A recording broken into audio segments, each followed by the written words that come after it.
Latest technology courses, best infrastructure మరియు అద్భుతమైన placements. Engineering లో మీ best choice Avion institute of engineering and technology, Ibrahimpatnam.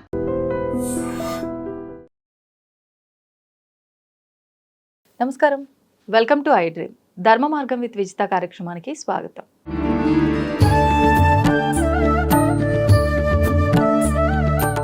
నిజంగా చాలా మంది ట్రస్ట్ చేస్తున్నారు. మనం అంటే ఏదో గొప్ప గొప్ప పూజ అవసరం లేదు. చిన్నప్పటి నుంచి మన పిల్లలకి మన ఇంట్లో వాతావరణము, ఒక ఆధ్యాత్మిక వాతావరణం క్రియేట్ చేస్తే ఆటోమేటిక్ గా ఒక రకమైన చేంజ్ అనేది వస్తుంది వాళ్ళ లైఫ్ లో అని. కానీ మేమందరము అంటే అందరూ ఎక్కడ ఆగిపోయారు సొసైటీ అని అంటే, దీపారాధన చేస్తున్నామా, మా ఆయన చెయ్యాలా, నేను చేయాలా, మా ఆయన చేస్తే ఎక్కువ ఫలితం ఉంటుందంట, నేను చేస్తే నాకే వర్తిస్తుందంట, ఈ ఆయిల్తో చేస్తేనే పూజ ఫలితం ఉంటుందంట, ఈ రకరకాల సమస్యలు, ఆలోచనలు, ఈ క్వశ్చన్ మార్కుల దగ్గరే ఆగిపోతున్నాం తప్ప ఆధ్యాత్మిక వాతావరణం క్రియేట్ చేయలేకపోతున్నాం. ఆధ్యాత్మిక వాతావరణం క్రియేట్ చేయాలంటే ఆ డైలీ రొటీన్ అంతా ఏ రకంగా ఉండాలంటారు? ఫస్ట్ ఆధ్యాత్మిక వాతావరణం క్రియేట్ అవ్వాలి అంటే ఇల్లు ప్రశాంతంగా ఉండాలి, ఇంట్లో మనుషులు ప్రశాంతంగా ఉండాలి. అందరు మనుషులు హడావుడి, గందరగోళము, ఒకళ్ళ మీద ఒకళ్ళకి ఇది నువ్వు చేయాలి, ఇది నేను చేసే పని అనుకుంటూ ఉంటే అది నువ్వు 100 యజ్ఞాలు చేసినా అది దానికి ఏమీ ఇది ఉండదు. ఓకే, అసలు ముందు పూజ అంటే ఏంటండి, ప్రశాంతత, మనసు ప్రశాంతత ఉండడం కోసమే పూజ అనేది పెట్టారు. అవును, ఆ మనసే ప్రశాంతతగా లేకుండా నువ్వు ఎన్ని పూజలు చేస్తే ఏమిటి లాభం అనేది నా పాయింట్. కరెక్ట్ అండి. సో నువ్వు ఒక 5 నిమిషాలు ఏదైనా చిన్న శ్లోకం చదువుకో, స్తోత్రం చదువుకో, ఏమీ లేదు, ఎక్కడికన్నా వెళ్ళారు, మీరు జర్నీలో ఉన్నారు, ప్రశాంతంగా కూర్చో, అసలు చుట్టుపక్కల ఎవరూ లేరు, నువ్వు అమ్మవారు ధ్యానంలో కూర్చో, కాసేపు కళ్ళు మూసుకో, అమ్మంత ఎప్పుడో గుడికెళ్ళి ఉంటావు కదా, ఆ రోజు నువ్వు అద్భుతమైన దర్శనం జరిగి ఉంటుంది, ఆ అమ్మవారిని ఆ రూపాన్ని మనసులో తెచ్చుకో, చాలు, అదే పూజ. అంతకంటే అంటే పూజ ఇన్ సెన్స్ దేవుడి ముందు కూర్చొని, మేము అది కూడా చేసాము. మా బాబు అడుగుతాడు అనమాట, అమ్మ నేను విజయవాడ వెళ్తున్నా, రేపు పూజ పాట అంతా నీదేరా అని చెప్పేసి చెప్తాను మా బాబుకి. నేను నాకు ముందు అది ఒత్తి పెట్టాలా, దీపం వేయాలా, తర్వాత అగరబత్తి, ఆ ప్రాసెస్ అంతా నాకు ఒక దీంట్లో తెలీదు, పద్ధతి ప్రకారం తెలియదమ్మా అంటే, నువ్వు ఎట్లా చేసినా దేవుడు స్వీకరిస్తాడ, మనస్ఫూర్తిగా చెయ్యి అని చెప్తామన్నమాట దాంట్లో. అప్పుడు తను రిలీజ్ అయ్యి ఓకే అట్లా చేస్తానమ్మా. అది నిజంగా అంటే ఇంట్లో జరిగిన సిచ్యువేషన్, మీరు జనాలకు ఇన్ఫర్మేషన్ ఇవ్వడం కోసం చేసిందేనా? చాలా వరకు మా పిల్లల దీంట్లో నుంచి తీసుకున్నవి, మనకి ఏమైనా చూస్తుంటాం చుట్టుపక్కల, దాని నుంచి రిలేటెడ్ అయినవి అవి కూడా చేస్తుంటాం మేము. అన్ని బుక్కుల్లో నుంచి తీసుకున్నవే కాదు, మనకి మన చిన్నప్పటి నుంచి జరిగినవి, ఇప్పుడు పిల్లలకి జరుగుతున్నవి, అవి కూడా రిలేటెడ్ అయ్యి అన్ని కూడా చిన్న చిన్న కాన్సెప్ట్లే స్క్రిప్ట్ గా తయారు చేస్తూ ఉంటాం. ఓకే, సో అట్లా పిల్లలకి ఏంటి అని అంటే, మనం పూజ అనేది పిల్లల్ని చేయమంటానికి రీజన్ ఏంటి అని అంటే, వాళ్ళకి కాసేపు కూర్చొని ఒక మంచిగా కాసేపు ప్రశాంతంగా అలవాటు చేసుకోవడం అనేది కూర్చోబెట్టడానికి పూజ. ఓకే, పరుగులు తీస్తూ ఉంటారు కదా, సో అట్లా కాకుండా కీప్ ఆన్ మొబైల్స్, ల్యాప్టాప్స్ అట్లా కాకుండా, అవన్నీ అంటే ఇవన్నీ కాకుండా కూడా ఇంకొక ప్రపంచం ఉంది, ఆ ప్రపంచం ఇదేరా అని బాగుంటుంది అని తెలియచేయడానికి కూర్చోబెట్టాలి పూజలో. ఓకే, అది కాన్సెప్ట్.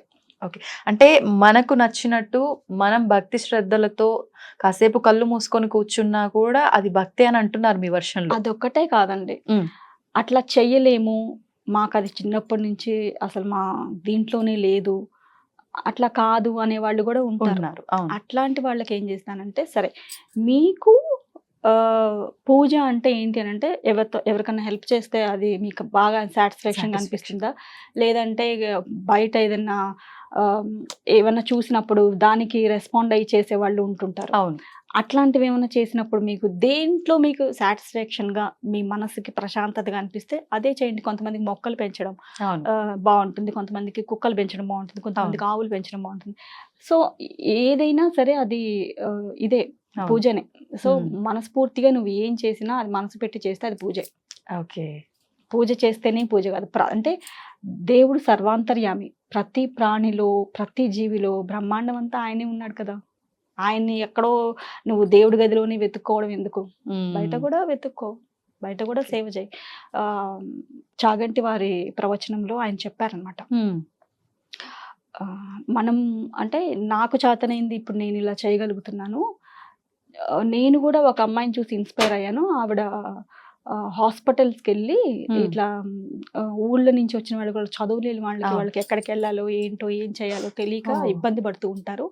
వాళ్ళకి వెళ్ళి ఆ అమ్మాయి రోజు 1 గంట 2 గంటలో సర్వీస్ చేసి వస్తుందట. అంటే వాళ్ళకి ఫామ్స్ నింపి ఇవ్వడము, లేకపోతే మందులు పలానా చోట ఉంటాయి తెచ్చిపెట్టి ఇగో ఈ మందులు ఇప్పుడు వేసుకోవాలని చెప్పడం అలాంటివి చేస్తుంటారు. అది విని నాకు చాలా బాగా అనిపించింది. అంటే నాకు కూడా ఉండేవి సొసైటీకి ఏదైనా చెయ్యాలంటే ఏదైనా చెయ్యాలి అంటే ఇది ఉంటేనే చెయ్యాలి, అది ఉంటేనే చెయ్యాలి అని మనం కూర్చుంటే కాదు. మనకు ఉన్న దాంట్లో నుంచి మనం ఏం చేసి సొసైటీకి కరెక్ట్గా మనం చేయగలుగుతాము అనేది మనమే వెతుక్కోవాలి అని అది విని నేను ఇన్స్పైర్ అయ్యాను. సో ఇప్పుడు ఆ అమ్మాయి చేస్తుంది అంత గొప్ప అయిన మహానుభావుడు వారికే అని అలా అనిపించింది అని అంటే మనం ఎంత చెప్పండి. సో అలా చేసుకుంటూ మనకి చేతనైంది అవతల వాళ్ళకి, సమాజానికి, మన కుటుంబానికి మంచి జరుగుతుంది అని అంటే అది ఏం చేసినా దేవుడు భగవంతుడు బ్లెస్ చేస్తాడండి. ఆయన కరుణ అపారంగా ఇచ్చేస్తాడు. ఇప్పుడు ఏదైనా ఆశించి చేసే సేవ ఏదైనా కూడా ప్రతిఫలాన్ని ఇవ్వదు, అంటే ఏమీ ఆశించకుండా చెయ్యి, నీకు రావాల్సిన ప్రతిఫలం నీకు దక్కుతుంది అని కృష్ణుడు చెప్పాడు అని అంటూ ఉంటారు. మరి మనం ఆశించి చేయాలా, ఆశించకుండా చేయాలంటారా? అఫ్ కోర్స్ ఆశించి చేయాల్సినవి కొన్ని ఉంటాయి, ఆశించకుండా చేయాల్సినవి కొన్ని ఉంటాయి. ఉదాహరణ ఏమైనా చెప్పగలరా? ఎస్, ఇప్పుడు మనము మన పిల్లలకి, ఇప్పుడు మన అమ్మ నాన్నలు ఉన్నారండి, మనకి ఏం ఆశించి వాళ్ళు పెంచుతున్నారు, మంచి భవిష్యత్తు ఇవ్వాలి వాళ్ళకి. సో అలాంటివి చాలా ఉంటాయి. మనం పట్టించుకోము. ఆశించకుండా చేసేవి వాటిని ఆశించకుండా చేయాలి. ఒరే నేను ఇంత పెట్టుబడి పెడుతున్నాను మీద, రేపటి రోజున నువ్వు నాకు అంత మళ్ళీ ఇస్తేనే రిటర్న్ అని మనం ఎప్పుడన్నా అంటామా వాళ్ళని? ఇవ్వకపోయినా చాలు, నువ్వు హ్యాపీగా ఉండరా, నువ్వు బాగుంటే మేము బాగుంటాం అని అంటాం అంతే. అట్లా ఏదైనా అంతేనండి. ఇప్పుడు ఆశించి అని అంటే ఏంటి అని అంటే, ఇప్పుడు ఒక సమాజానికి ఒక మంచి పని జరుగుతోందండి, మన దగ్గర లేవు, 10 మంది దగ్గర తీసుకొని అది ఒక దగ్గర వేసి ఇదిగో దీనికి ఇది సంబంధించి చేస్తున్నాము అని అంటే అది కరెక్ట్ అంటారా, రాంగ్ అంటారా? కరెక్టే ఒక రకంగా కదా. మరి అది అప్పుడు 10 మంది దగ్గర అడుగుతున్నాం కాబట్టి అది ఆశిస్తున్నాము అని అంటే మంచి కోసం చేస్తున్నాము. ఎస్, అది మనం చూసే విధానంలో ఉంటుంది, మనం చూసే కోణంలో ఉంటుంది. ఓకే ఓకే బాగుంది లాజిక్. కానీ వాస్తవం, మంచి చేయాల్సి వస్తే అంటే ఒకరికి మంచి జరుగుతుంది అని అంటే ధర్మంగా ఉంది ఆ విధానము, అంటే ఒకరికి ఇబ్బంది జరిగినా పర్వాలేదు అనే విధానాన్ని కూడా మన పెద్దవాళ్ళు ఎంతో మంది ఆచరించి మనకు చెప్పిన వారే కాబట్టి కొన్ని సందర్భాల్లో జాగ్రత్తగా ఆచితూచి వెళ్ళాలి ఇలాంటి వాటి దగ్గర. ఇప్పుడు భగవంతుడు అసలు ఈ పూజలు, ఈ మనసు అంటే ఒక దగ్గర లగ్నం చేసుకోవడము, ప్రశాంతంగా ఉండడం, ఇవన్నీ అంటే పరమాత్మ భగవంతుడు ఉన్నాడు.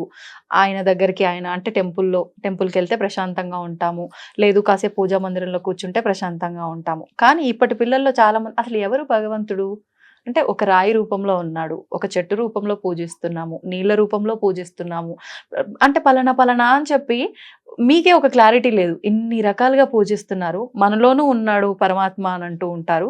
అసలు ఎవరి భగవంతుడు అనే వాళ్ళకి ఏం చెప్తారు? ఇప్పుడు భగవంతుడు అని అంటే ఆయన గుడిలోనే ఉంటాడు, లేదంటే ఆ క్షేత్రంలోనే ఉంటాడు, అక్కడే ఉంటాడు, లేదా మన ఫోటోలోనే ఉంటాడు, అలా అని మనము పిల్లలకి వాళ్ళు ఒక క్వశ్చన్స్ వస్తాయి ఖచ్చితంగా. కాకపోతే ఒకటే చెప్పాలి, ఇప్పుడు నువ్వు ఇంట్లో ఉండి చదువుకున్న దానికి స్కూల్కి వెళ్ళి చదువుకున్న దానికి తేడా ఏంటి? వాళ్ళకి అర్థమయ్యే పరిధిలోనే మనం చెప్పుకుందాం. ఇప్పుడు ఎందుకు స్కూల్కి వెళ్ళాలి? ఇంట్లో అమ్మా నాన్నకి ABCDలు అవన్నీ రావా? వస్తాయి కదా, వస్తాయి. టేబుల్స్ రావా? వస్తాయి కదా. తెలుగు చదవడం రాదా, హిందీ చదవడం అన్నీ వస్తాయి కదా. మరి ఎందుకు నువ్వు స్కూల్కి ఎందుకు వెళ్ళాలి అని వాళ్ళనే మనం రిటర్న్ క్వశ్చన్ వేయాలి. అప్పుడు వాళ్ళు చెప్తారు అట్లా కాదమ్మా, అక్కడికి వెళ్తే బాగా నేర్చుకోవచ్చు కదా, టైం దానికే. ఇప్పుడు నువ్వు అంటే పనుల్లో బిజీగా ఉంటావు, ఏదో వస్తాయి వాళ్ళ జవాబు, వాళ్ళ వర్షన్లో వాళ్ళు. అక్కడి నుంచి స్టార్ట్ చేయాలి మనం. ఎస్, గుడి కూడా అంతే. మనం ఇంట్లో ఉన్నదానికి అక్కడికి వెళ్ళి నువ్వు కూర్చున్న ఆ స్పిరిచువల్ వైబ్స్, అక్కడ ఉండే యంత్రశక్తి అవనివ్వండి, మంత్రశక్తి అవనివ్వండి, అవన్నీ కూడా మనకి ఏదైతే సనాతన ఇప్పుడు ఇవన్నీ దాన్ని ఏమంటారు 9 గ్రహాలు ఉన్నాయి, ఇవన్నీ ఎలా చెప్పారు ఋషులు వాళ్ళందరూ? అంటే మన వేదాల్లో ఉన్న సారాంశాన్ని మనకు చెప్పారు, తెలియజేశారు. వాళ్ళు ఎందుకు చెప్పారు? గుడికి వెళ్తే ఒక రకమైన పాజిటివ్ ఆరా నీకు వస్తుంది కాబట్టి నువ్వు గుడికి వెళ్ళు. అది భగవంతుడికి ప్లస్ కాదు, నీకు ప్లస్. అవును అవును. కాబట్టి వెళ్ళమని చెప్తున్నాం మనం. ఆ ప్లస్ నువ్వు తీసుకోవాలా తీసుకోవద్దా అనేది నువ్వు డిసైడ్ చేసుకో. ఓకే. అది నువ్వు చేంజ్ చూసుకో. నువ్వు ఒక 21 డేసో 41 డేసో వెళ్ళి చూడు. నీకు ప్రశాంతతగా అనిపిస్తుందా, ఏమైనా చేంజ్ అంటే అసలు మనసు ముందు ప్రశాంతతగా ఉంటాయి కదా. నువ్వు తర్వాత ఏం చేయాలి, ఏం చదవాలన్నా, ఏం చెయ్యాలన్నా అది థాట్ ప్రాసెస్ అనేది కంటిన్యూ అవ్వడానికి మనసు ప్రశాంతత, మైండ్ ప్రశాంతత రెండు కోఆర్డినేషన్ ఉండాలి. ఆ రెండింటిని ప్రశాంతతని నీకు ఇస్తుంది గుడి. ఎందుకు వెళ్ళొద్దు నువ్వు? అలా చెప్పండి పిల్లలకి. ఓకే. నువ్వు స్కూల్కి ఎందుకు వెళ్ళావు? ఆఫ్టర్ 10th డిగ్రీకి కాలేజ్కి ఎందుకు వెళ్తున్నావు? ఆ తర్వాత మళ్ళీ మాస్టర్స్ అని యూఎస్కి ఎందుకు వెళ్తున్నావు? ఇవన్నీ మరి ఇక్కడే నువ్వు ఎందుకు మామూలుగా ఉండి చేసుకో. ఇవన్నీ డబ్బులు మిగిలిపోతాయి కదా అని మనం రిటర్న్ క్వశ్చన్ వేసాం అనుకోండి, వాళ్ళ దగ్గర నుంచే మనం ఆన్సర్స్ అని రాబట్టాలండి. అట్లా ఎదురు సమాధానాలు చెప్పే వాళ్ళకి మనం సమాధానం చెప్పుకుంటూ పోతే కాదు, మనమే ఎదురు సమాధానాలు ప్రశ్నలు వేసి వాళ్ళ నుంచి సమాధానాలు రాబట్టి, ఎస్ ఇది ఇట్లా చేస్తున్నావు కదా, ఇది ఇట్లా చేస్తే ఇట్లా అవుతుంది అన్నప్పుడు అప్పుడు వాళ్ళకి ఈక్వేషన్స్ టాలీ అవుతాయి. అంటే వాళ్ళతో మనం టైం ఎక్కువ స్పెండ్ చేయాలి దీన్ని బట్టి. కానీ ఎవరు స్పెండ్ చేస్తున్నారండి ప్రస్తుతం పిల్లలతో టైం స్పెండ్? ఇప్పుడు మనం అలా అనుకుంటున్నాము, టైం స్పెండ్ చేయట్లేదు. ఆ తర్వాత ఏమైనా ప్రాబ్లమ్స్ వస్తాయి. ఆఫ్ కోర్స్ ఏ ప్రాబ్లం అన్నా అనివ్వండి, అది మానసిక పరమైన అవ్వచ్చు, జీవిత పరంగా డిస్టర్బ్ అవ్వచ్చు, అది మ్యారేజ్ పరంగా అవ్వచ్చు, ఎనీ కైండ్ ఆఫ్ ప్రాబ్లమ్స్ వచ్చినప్పుడు అప్పుడు టైం కేటాయించట్లేదా మీరు వాళ్ళకి? పనులన్నీ పక్కన పెట్టుకోవట్లేదా? అవును, కేటాయిస్తాం. చేతులు కాలే కాకులు పట్టుకోని బదులు చేతులు కాలక ముందే మనము అంతే మన పరిస్థితుల్ని మనము కాస్త కూస్తో మనకు చేతనైనంత వరకు చేసుకుంటూ వెళ్తే ఆ తర్వాత భగవంతుడు పరమాత్మ చూసుకుంటారు. మనం చేయాల్సింది ఫస్ట్ మనం చేయాలి. ఓకే. అంటే ఏదో జరుగుతుంది అని ఎందుకు అనుకోవాలి? మనం ఎప్పుడు పాజిటివ్ థింకింగ్ తో ఉండాలి అంటారు. అంటే ఏదో జరుగుతుంది కాబట్టి ఇలా ఉండాలి అనుకొని మనం అంటే బిజీ లైఫ్ లో కూడా మనం అలా క్రియేట్ చేసుకొని ఉండలేకపోతున్నాం కాబట్టే కదా, లేదంటే మా పిల్లలకు మేము టైం ఇవ్వమా, మా ఫ్యామిలీకి మేము టైం ఇవ్వమా అనే వాళ్ళు కూడా ఉంటారు కదా. ఓకే, ఏం చెప్తారు? అంటే బిజీ లైఫ్ అనేది ఓకే, ఇప్పుడు ఇద్దరు జాబ్స్కి వెళ్తేనే అది మనము ఇది సర్వైవ్ అవుతున్నాం, కరెక్టే. బట్ ఫైనల్గా దేని గురించి మనము జాబ్ చేస్తున్నాం అసలు? ఫ్యామిలీ కోసం, పిల్లల కోసం. వాళ్ళే తర్వాత కరెక్ట్ గా ఇన్ కేస్ బాగున్న రోజు దేవుడి దయ మనం చేస్తున్నాము బాగుంది అని అనుకుంటాం. ఇన్ కేస్ ఏమన్నా అయ్యింది అనుకోండి, అప్పుడు ఎవరిని బ్లేమ్ చేస్తారు మీరు? దేవుణ్ణా, మిమ్మల్ని? సమాజం అయితే వాస్తవానికి పేరెంట్స్ యాక్సెప్ట్ చేయకపోయినా పేరెంట్స్దే తప్పు అంటారు కదా. పిల్లలకి ఏం తెలుసండి వాస్తవానికి? ఏం చూస్తే అది చూసే పెరుగుతారు, ఏం వింటే అది వినే పెరుగుతారు. ఇప్పుడు చాలా వరకు చూస్తున్నాం, వైఫ్ అండ్ హస్బెండ్ బాగుండి మంచిగా అండర్స్టాండింగ్ ఉన్న ఫ్యామిలీలో పిల్లలు ఉండే విధానము, వాళ్ళ మెచ్యూరిటీ లెవెల్స్, వాళ్ళ లైఫ్ గ్రోత్ ఎలా ఉంది, డిస్టర్బెన్స్ ఉన్న భార్యాభర్తల ఫ్యామిలీ చూస్తే వాళ్ళ పిల్లల అంటే మానసికంగా వాళ్ళకి ఎంత ప్రెషర్ తీసుకుంటున్నారు వాళ్ళంతా చిన్నప్పటి నుంచే, అది నెక్స్ట్ మేము పెళ్ళే చేసుకోము అనే దగ్గరికి వెళ్ళిపోయే సమాజంలో ఇప్పుడు అలాంటివన్నీ మనం చూస్తున్నాం కదా. ఎగ్జాక్ట్లీ, ఇప్పుడు నేను అన్నది అదే. ఇప్పుడు మీరు ఎంత కష్టపడ్డా ఫైనల్ గా మనం ఫ్యామిలీ బాగుండాలి, మన పిల్లలు బాగుండాలి అనే కాన్సెప్ట్కే వస్తాము. అవును. సో ఆ బాగుండడం కోసం మీరు కష్టపడుతున్న దానికి వాళ్ళకి రిలేటెడ్గా ఉండే విషయాలని ఖచ్చితంగా మీరు ప్రతిరోజు తీయకపోయినా అట్లీస్ట్ వీక్లీ వన్సో 15 డేస్కి ఒకసారో ఫ్యామిలీకి ఒక మంచి టైం అనేది, మీరు క్వాలిటీ ఆఫ్ టైం అనేది ఇవ్వడం మాత్రం అది లేకపోతే ఖచ్చితంగా ప్రాబ్లమ్స్ క్రియేట్ అవ్వనంత వరకు బాగుంటుందండి. క్రియేట్ అయిన తర్వాత అనిపిస్తుంది కరెక్టే కదా, మనం తీయలేకపోయాం కాబట్టి ఇప్పుడు ఇలా అయ్యింది అని చెప్పేసి. సో అదే అంటున్నాను, ఫైనల్ గా మన ఫ్యామిలీ ఇంపార్టెంట్. దాని గురించే ఎంత చేసినా, ఎవరు చేసినా, ఏం చేసినా. సో అది బాగుండాలి అని అంటే క్వాలిటీ ఆఫ్ టైం ఇవ్వగలగాలి. అలా అంటే క్వాలిటీ ఆఫ్ టైం ఇచ్చినటువంటి పేరెంట్స్, ఆ పిల్లలు, ఇప్పుడు మేము గోసేవ చేస్తుంటే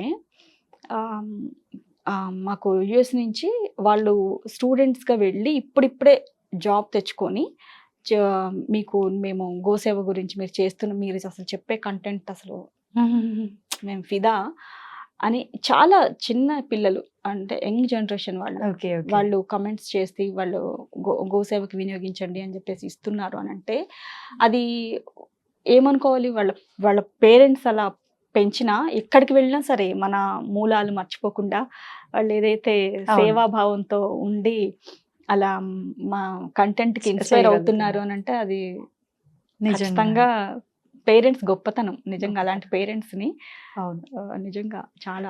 And for more videos, Please subscribe to iDream channel. Subscribe to iDream Media. Please subscribe to iDream. Please subscribe to iDream. Please subscribe iDream. And please subscribe to iDream. For more videos, subscribe to iDream. please like, share and subscribe to the channel. Congratulations, iDream. Subscribe to iDream. Subscribe to iDream. So subscribe to iDream Media. iDream ki iDream team andarki huge congratulations. Please subscribe iDream Media. Please subscribe to iDream. Subscribe iDream. Please subscribe to iDream. iDream అంటే నా కళల channel subscribe చేసుకున్నారు, నోరు తిరుగుతలేదు, మీరైతే గంట గుర్తు కొట్టండి. For more such videos, please subscribe to iDream. Subscribe to iDream. Please subscribe to iDream. Please subscribe iDream Media. Please do subscribe to iDream. Please subscribe to iDream Media. For best entertainment and information, please subscribe iDream. And don't forget to subscribe to iDream.